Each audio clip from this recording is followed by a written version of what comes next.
In this video, I'm going to cover step by step how to transition your dog from kibble to an all-meat carnivore diet. I'm going to talk about raw foods versus cooked foods. I'm going to go over how long it should take, foods to include, foods to avoid. I'm going to talk about bones, meal structuring, food storage, common side effects your dog may experience, troubleshooting, and if you stay till the end, I'm also going to throw in some information about cost and food sourcing. And spoiler alert, it's a whole lot cheaper than you might imagine. And one important note before I get into this, don't take what I say or anything anybody else says as gospel. Take everything with a grain of salt.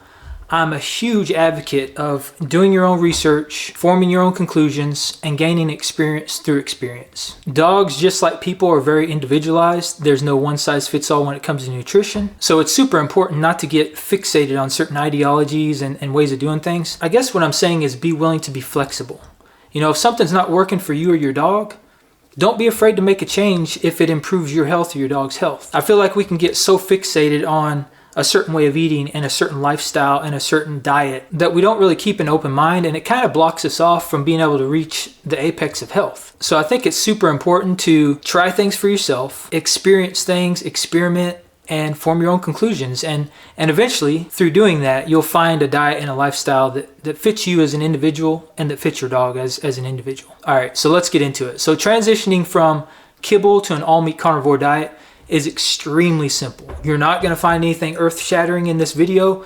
This is very, very basic, fundamental stuff. This is for people who have a dog who have been eating kibble and you're ready to transition them to an all-meat carnivore diet to experience the benefits of that and to avoid the toxic poison, essentially, of kibble, but you're just not sure where to start. So in this video, I'm going to cover all that. I'm going to go through the ins and outs of that entire process. So from my experience, this whole transition should take right around 30 days. Now, it may be shorter, it may be longer, depending on your dog, depending on how they do when you start introducing meat and stuff to their diet. But on average, I would just say assume it's going to take at least 30 days just to make sure you give yourself and you give your dog plenty of time. Because if you try and rush it, if you try and cut corners, and if you try and take shortcuts, you're probably going to prolong the situation and your dog's not going to transition as simply and as smoothly as they could. So again, right around 30 days is what you should assume this whole process should take. Transitioning your dog from kibble to carnivore is extremely simple. And the whole process is essentially removing a little bit of kibble every single day and replacing that little bit of kibble with some meat product. So for the first couple days, I would recommend keeping the amount of kibble that you're feeding your dog pretty consistent compared to what you have been feeding them. And then you're just gonna throw just a couple chunks of meat in there, small quarter-sized pieces of meat, nothing too big, because again, you want this to be a very seamless transition. If you add too much too quick, your dog could have negative side effects such as diarrhea and things like that, or vomiting, and you don't want that. So again, keep it very, very slow, and every single day, over the course of about 30 days, you're gonna just remove a little bit of kibble, add a little bit of meat. To keep this super simple, I recommend adding chicken meat only for the first 30 days. And the reason I say this is because chicken seems to be tolerated very well by most dogs. When you start adding beef and things like that, if the dog isn't used to that kind of stuff, it can be kind of hard to digest. So to take the path of least resistance, I do recommend adding chicken, and I also recommend cooking your meat for the first 30 days.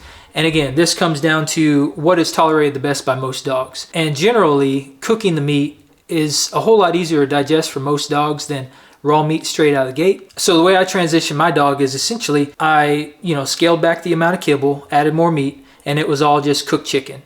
I didn't worry about organs, I didn't worry about bones, no other animal products, just chicken, until you get a full plate of nothing but meat.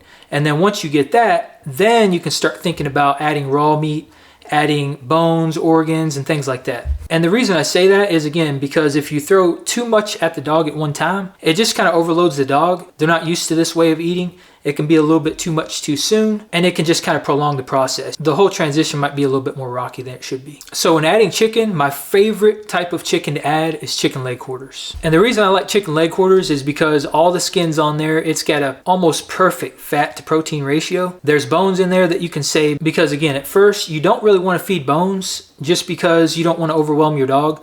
So you can actually save the bones. What I do is just debone the chicken leg quarters before each meal.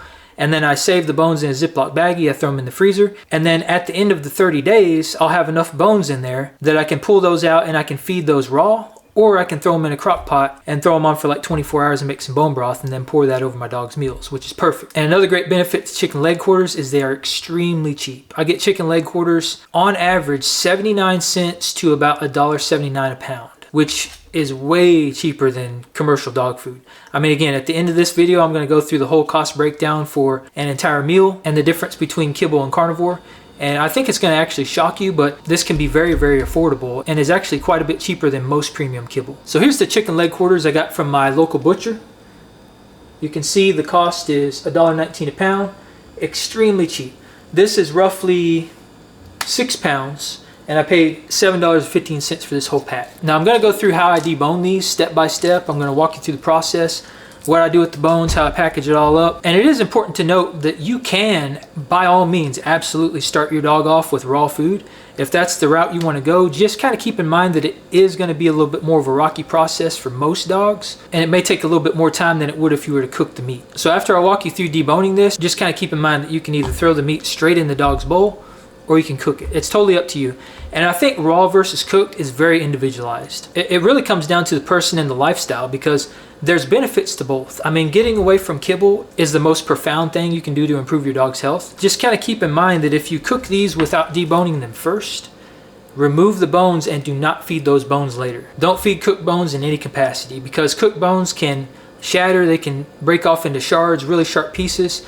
It can damage your dog's teeth, it can damage your dog's internal organs. They're very hard to digest, and you just don't want to do it. You can keep them, use them for bone broth, but just don't feed them to your dog. You know, obviously cooking your dog's food is going to take a little bit more time. There's a little more prep involved, but there are some pros to feeding cooked, because if you aren't sourcing high quality meat from a trusted source, there is a risk of foodborne illness in raw meat. So just kind of keep that in mind also. If you're sourcing your food from someone you can trust, like a local farm or a butcher shop, and you know the meat is super fresh, then there are some added benefits of feeding raw. There's less breakdown of enzymes, there's less breakdown of certain nutrients. You can get to the point where you don't really have to debone your meat and you can feed the raw meaty bones. And ultimately it just saves you a whole lot more time because it's less prep time. But again, raw versus cooked is a very personal choice. I'm going to do a video on this in full on how to transition your dog from cooked food to raw. So if that's something you're interested in, consider subscribing and keep an eye on the channel, because I'll be putting that video out here pretty soon. So as you go through this transition process, just keep in mind that there are certain side effects your dog can experience. So the most common ones I see are runny, loose stools, diarrhea, things like that. And that could be due to a couple different issues. The most common reason for that is that the dog is just transitioning, and it's just a natural thing that happens during transition. It actually happens with humans too. So as you get rid of this kibble and all this toxic stuff that's in these foods, your body has a very natural way of detoxing. And a lot of times loose and runny stools and diarrhea and things like that is going to be common because your body is basically flushing all that stuff out, and it's getting used to a new way of eating with zero fiber. It's getting adapted to digesting protein and fat, and it's basically adjusting to just not consuming all this other stuff. So it's very, very common to experience that. So if you notice these symptoms don't improve after about a week or so, it could be because you're including too much fat in the diet. So if you're cooking your dog's food and you're not doing the raw approach, consider straining off the liquid and the fat off the top and then just feeding the meat. So if you get rid of that extra fat, a lot of times that can actually help calm the dog's digestive system, and a lot of times it'll get rid of diarrhea if it's not caused from just normal detox. Another very common side effect is vomiting. If your dog vomits after you feed it, that's a sign that you might be moving a little bit too fast. So all you have to do there is just basically scale back the amount of meat you're adding in, add some kibble back in, and just gradually progress from there again. Again, take it very, very slow. Do not rush this. Listen to your dog, watch your dog, monitor your dog, and listen to what your dog's saying, because your dog's going to tell you if you're going too fast or not.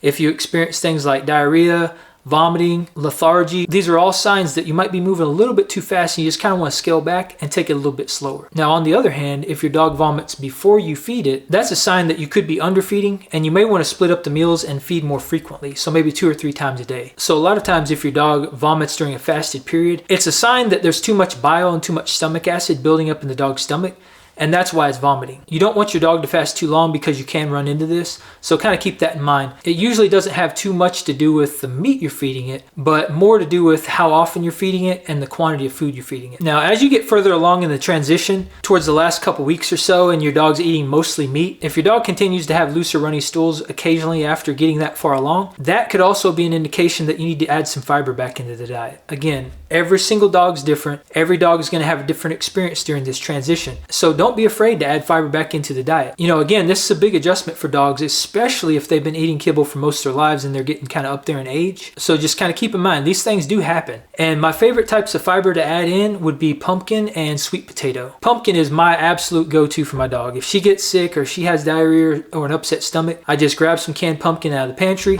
I feed her a little square of it. And usually within an hour, she's completely fine. Everything's been resolved. She doesn't have diarrhea anymore. She's not vomiting. It can be a very, very powerful tool. So again, if you run into this and your dog experiences nausea and vomiting and loose and runny stools, as you get closer to the end of the transition, you can add that in, and that can really, really help the situation. So the number one thing, just keep in mind, always, always, always be very, very patient with your dog. Again, listen to your dog, watch your dog, monitor your dog, watch her when she eats, and don't be afraid to adjust. Again, there's no shame in adding fiber in. There's no shame in adding some kibble back in. You just want to make sure that you're not going too fast. You're not overwhelming the dog. You want it to be a slow, seamless transition so that whenever your dog's fully transitioned to a carnivore diet, they experience all of the amazing benefits, and there are a lot.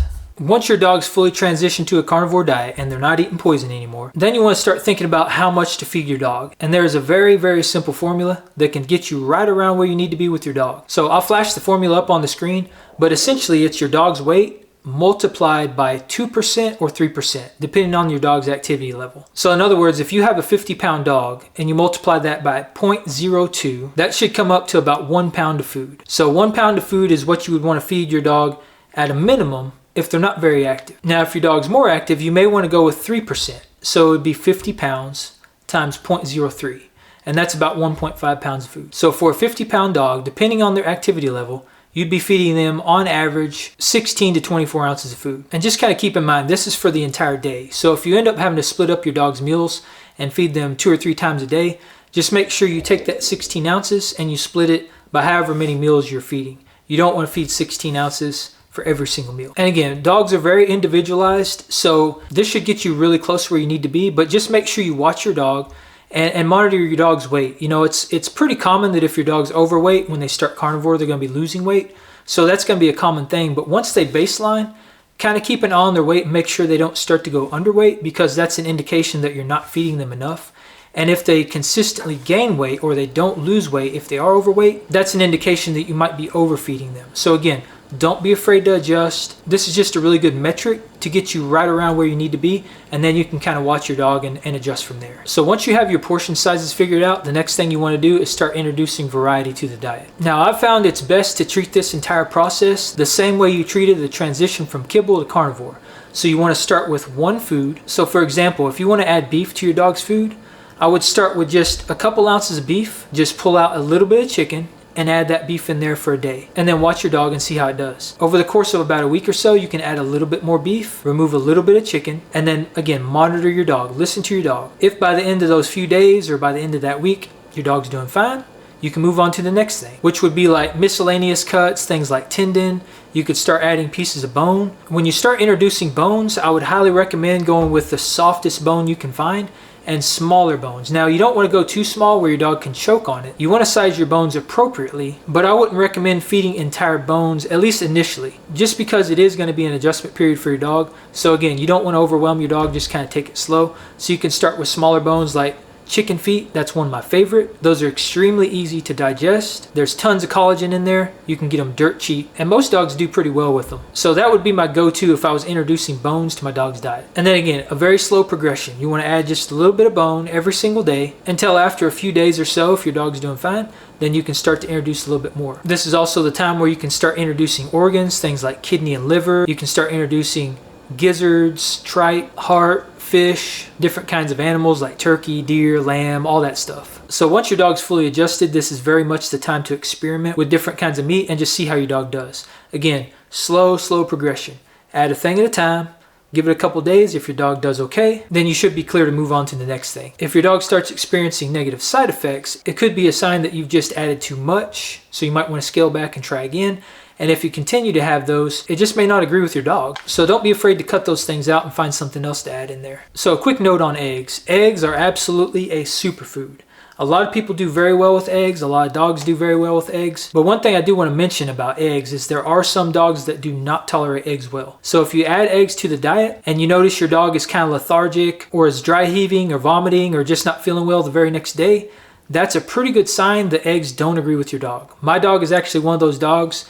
I was feeding her eggs occasionally, and I noticed the next day she was a whole lot less playful. She'd be vomiting and dry heaving throughout the day, and overall she just didn't feel well. So I removed eggs from her diet for about 2 days, and then I added just 1 egg back in, and the symptoms came back. So that told me that eggs just don't agree with her.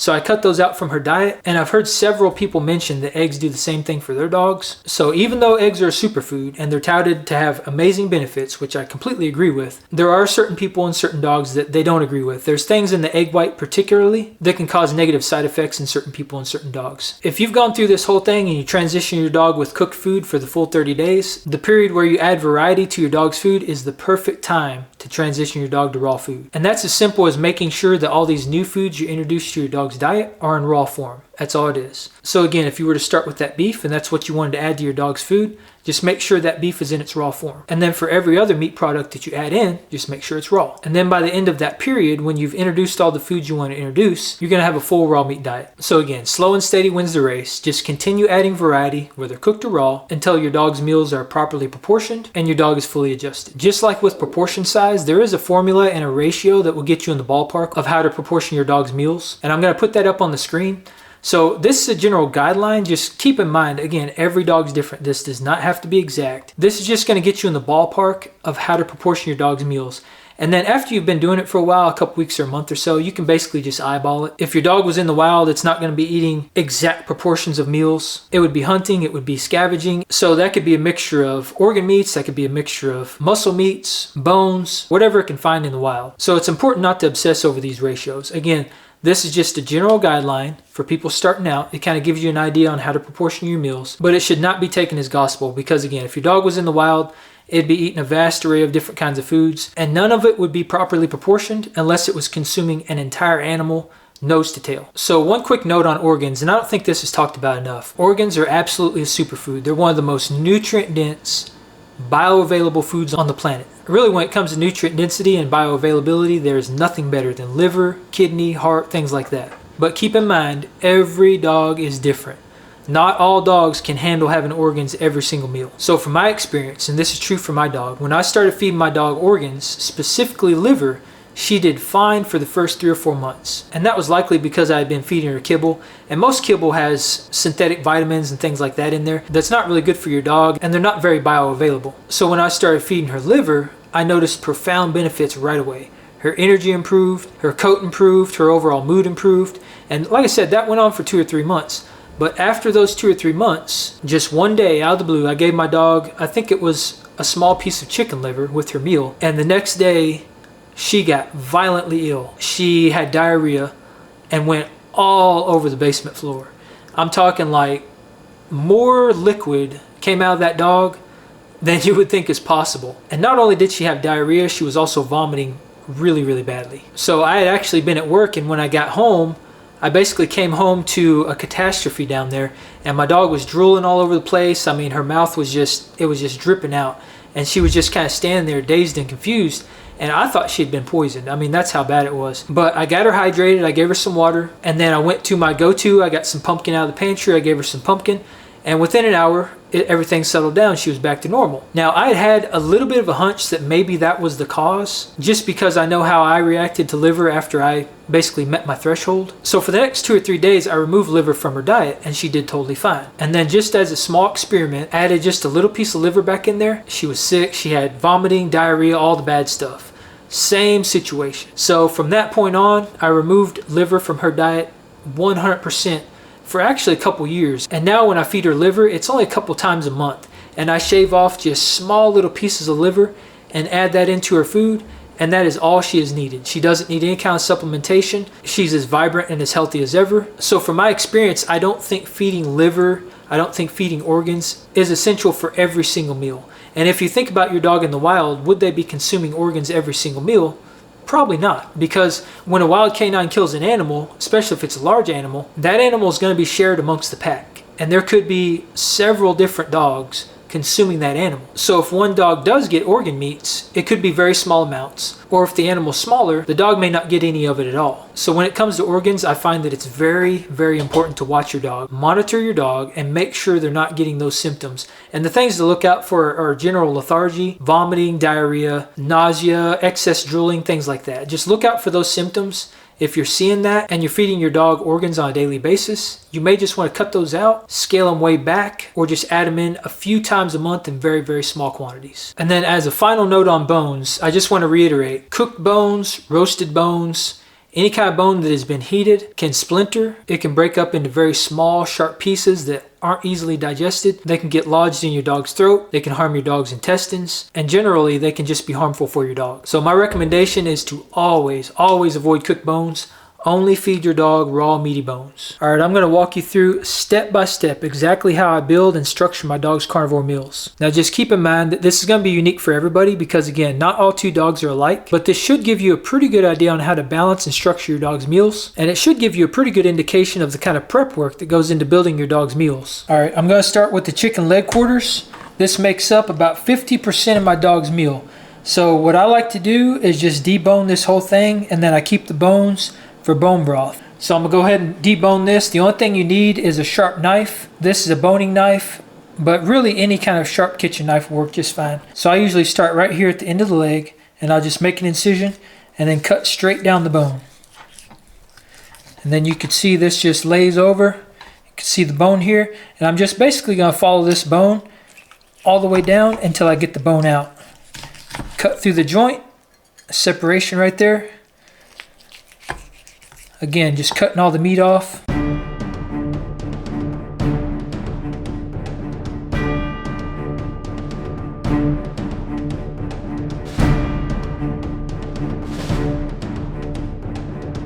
There's your first bone out. All right, and then I just continue cutting the meat away. And again, it's just as simple as following the bone. You'll see that the bone is right here. This is the other piece of the leg bone. So the same thing, just cut down the leg bone. Just follow it down. You can see the bone here, and we're just going to go right around that.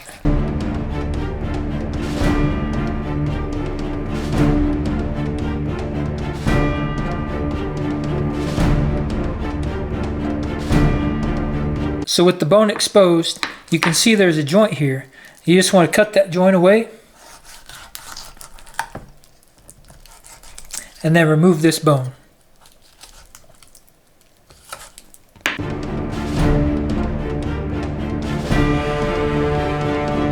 Alright, so there's that bone removed.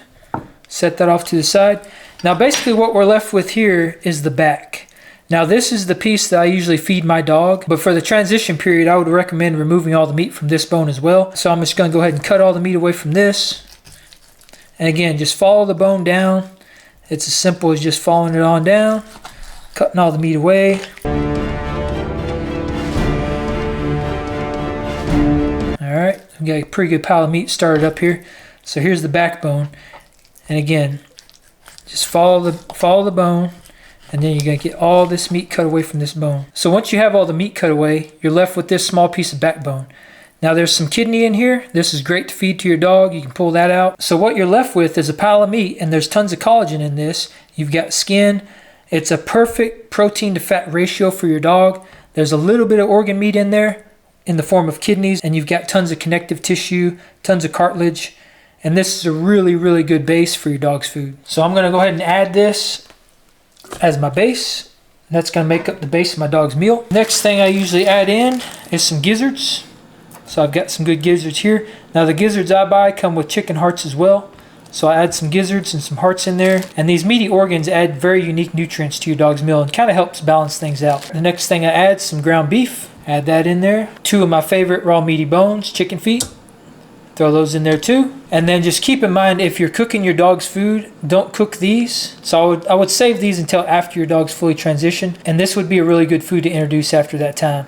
But for my dog, since he's fully transitioned, and this is basically what a meal would look like after your dog's transitioned, I'm gonna go ahead and throw these in there. All right, the next thing I'm gonna add is the turkey neck. Again, my dog's fully transitioned, so she gets the bone and everything. So I'm basically just gonna cut this up, cut off a section, and then add that to her bowl. And then the rest of this I'll cut up and put in the freezer so it can be pulled out and used whenever I need it. So I'm gonna go ahead and cut this up. So the easiest way to do this is just make an incision and then just break it in that area. And then the vertebrae should separate, and then you can just cut along that separation just like that. So you can see how the bone separated and it kind of popped out there. And then I'm just going to cut right in behind that bone.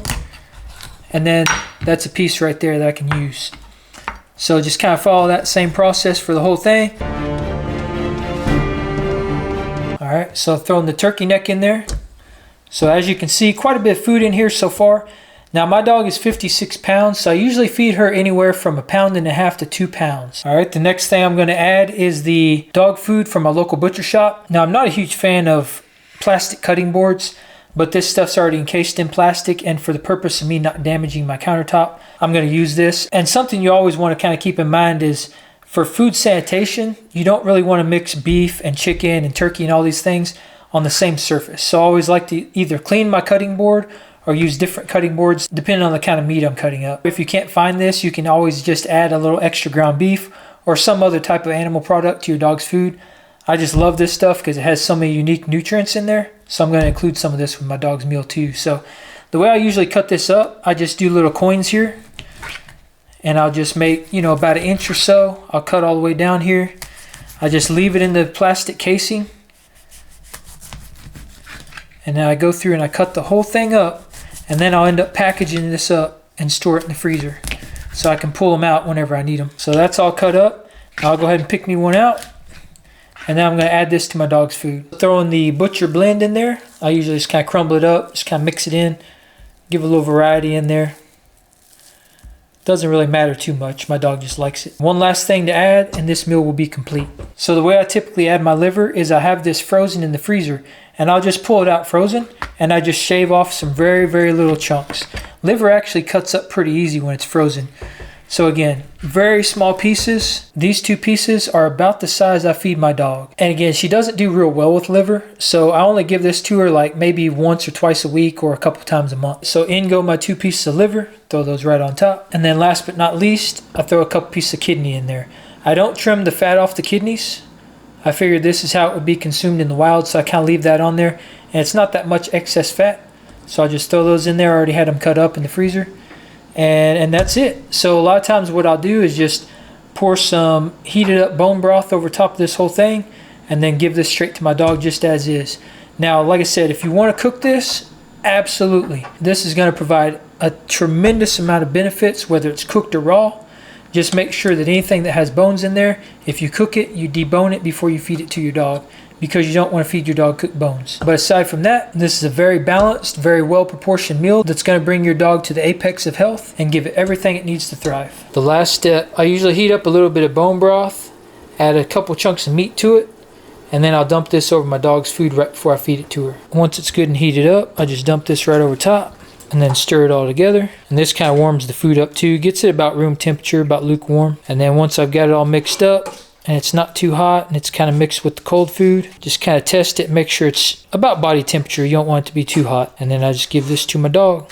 It's ready to go. So the end result, this is probably right around 2 pounds of food with the broth in there. Might be a little bit more, but give it to my dog and bon appetit.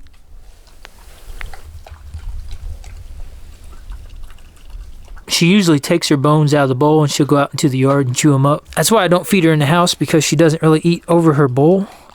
And she'll take the food and get it all over the carpet and stuff. So I just feed her outside so she can go do her thing in the yard. So kind of keep that in mind when you're feeding your dog, because if they have a habit of doing that, you probably don't want to feed them bones and stuff in the house if they have a habit of taking them off and eating them over somewhere other than their bowl. Because as you can see, it makes kind of a big mess.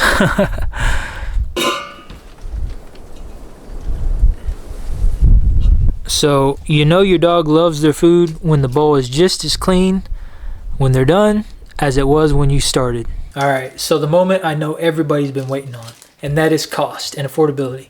So one of the most common myths I hear about carnivore diet for dogs, or carnivore diet for people even, is that it's way too expensive. And I'm going to disprove that myth right now. So when I was buying my dog hyper-processed poison dog kibble. This is the only kibble I have left in the house, and it is very old and stinks like rancid oil. But when I was buying my dog processed kibble, I was paying, I think on average, about $68 for 25 pounds. So that's like $2.72 a pound, I think. And essentially it was premium kibble, but I was paying for extremely poor ingredients. I was paying for very low quality meat, very little meat, about 40 to 60% hyper-processed carbohydrates, synthetic vitamins, the lowest quality ingredients that they can possibly shove in there, additives, preservatives, fillers, all that stuff. I was paying for all that. And my money was going to big industry. It was going to these large mega corporations that essentially run the dog food markets. So I was paying $68 for 25 pounds for a subpar product that was harming my dog, that is known to harm dogs and cause cancer and diabetes and weight gain and all these things. I was paying $68 for 25 pounds for that. Now, since I switched my dog to an all-meat carnivore diet, I can tell you 100% I consistently save money every single meal. No questions asked, hands down. And I'm gonna show you exactly how I do that. I'm gonna show you what my food costs. These are all the foods I include in my dog's diet every single day. I'm gonna go over the cost of each, how it compares to kibble, and then I'm gonna talk about sourcing and where I get my food. All right, so the first thing, free range eggs.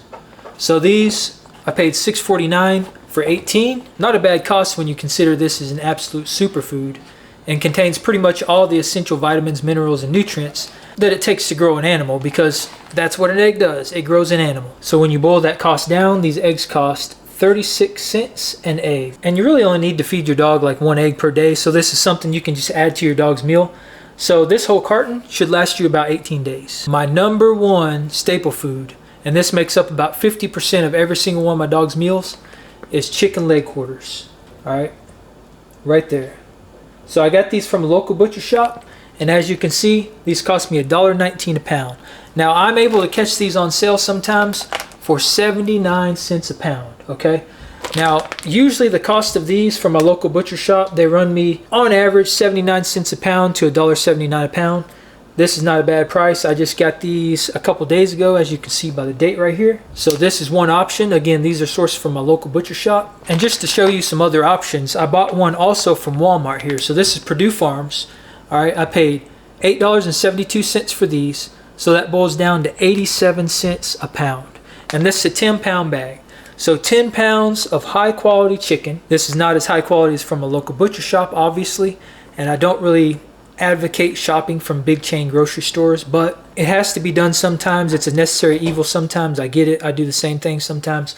But again, for this chicken, $8.72 for 10 pounds. The skin is on here. There's tons of collagen.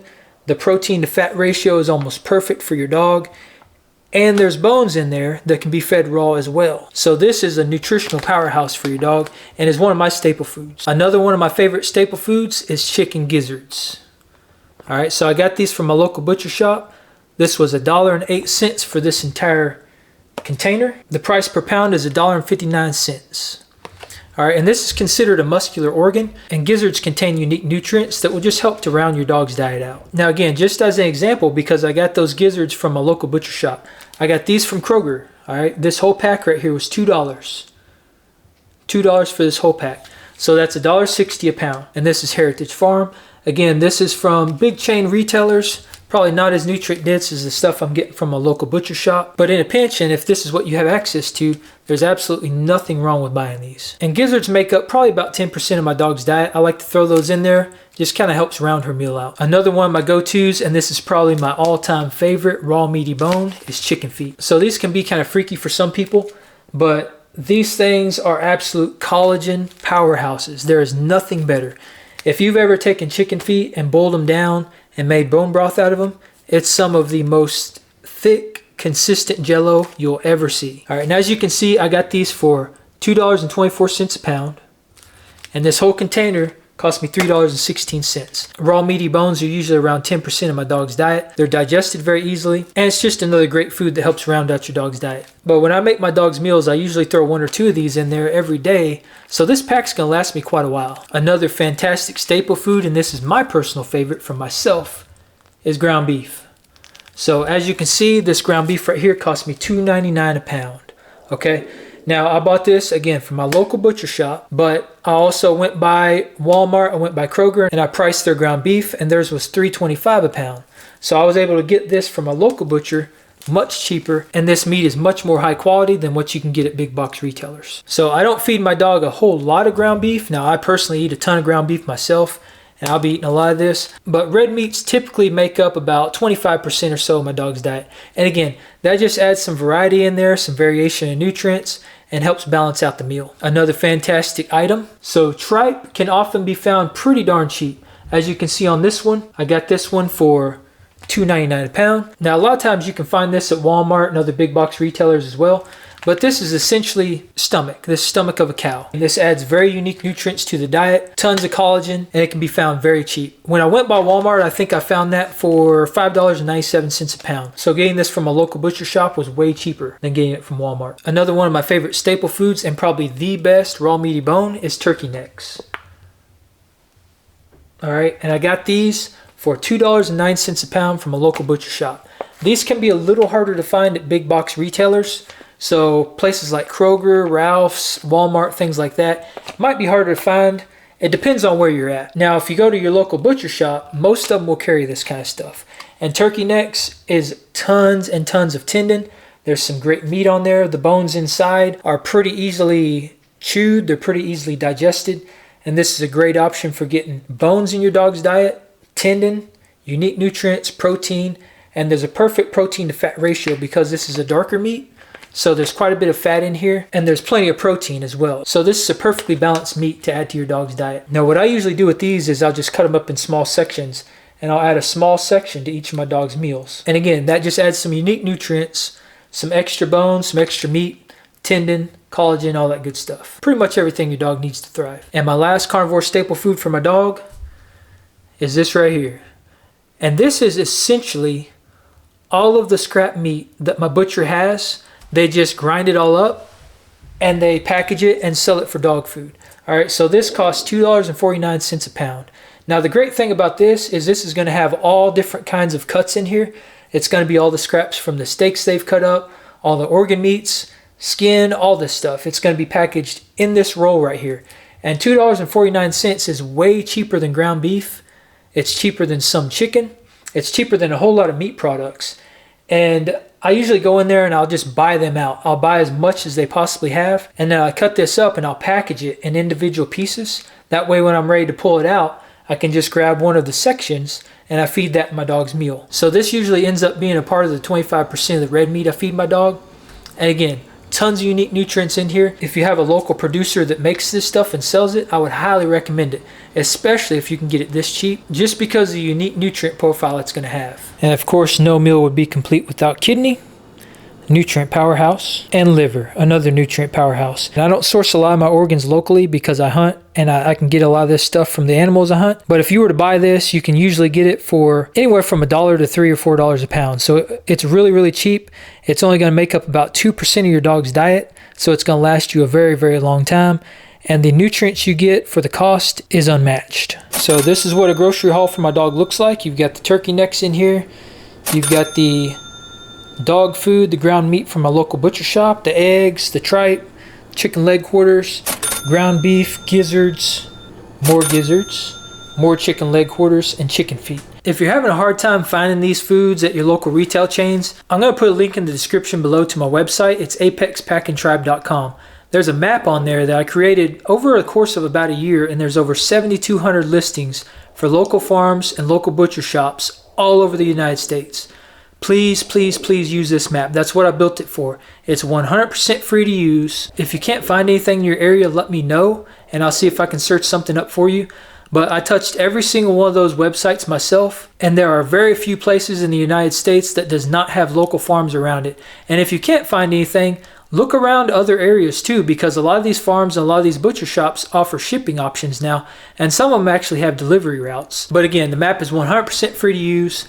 Please use it. That's what it's there for. I'm a huge advocate for buying local. You can find the best deals there. It keeps our money in our economies, helps boost our local economies, it helps local farmers and ranchers, it helps support small businesses, and it puts us, the people, in touch with the highest quality nutrient-dense food that money can buy, in addition to helping us maintain food sovereignty and nutritional independence. So I really hope you got some value out of this. And if you are planning on transitioning your dog from kibble to an all-meat carnivore diet, definitely leave me a comment. Let me know how the process goes. Let me know if this helped you through your journey. And just share your experience overall, because I think sharing our experience is a great way to kind of build this community and help each other out along the way. So definitely let me know. And if you have questions, if there was something in this video I might have missed, maybe I didn't cover, definitely leave me a comment. Feel free to ask any questions you might have. I'll do my best to answer them. And if you did get some value out of this and you're looking forward to more content like this, I'm actually going to be doing kind of a series of videos around these same topics. So feel free to like, subscribe, join the Apex Tribe, and I'll see you in the next one.